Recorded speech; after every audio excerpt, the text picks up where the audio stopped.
বন্ধুরা, আজকে আমি তোমাদেরকে দেখাবো একটি সুন্দর কলা গাছ কীভাবে আঁকতে হয়। তোমরা যদি ভিডিওটি সম্পূর্ণ দেখো তাহলে তোমরাও এই কলা গাছটি আঁকতে পারবে।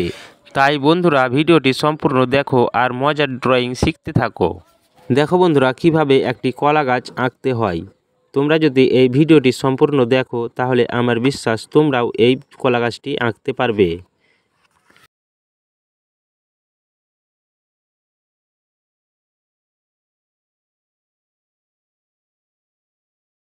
দেখো বন্ধুরা, এখানে কিভাবে কলার কাঁদিটি আঁকতে হয়। দেখো বন্ধুরা, কিভাবে কলাটি তৈরি করছে। এখানে দেখো কলার ফুলটি আঁকা হয়ে গেল। এবারে এখানে দেখো বন্ধুরা, দুটি কলা গাছ কাটা রয়েছে। এবারে এখানে কিছু ঘাস দিয়ে দেব। এবারে কলা গাছটিতে রং করে দেব, কিন্তু বন্ধুরা তোমাদেরকে রং করাটি দেখাতে পাচ্ছি না, যেহেতু আমার শর্ট ভিডিও।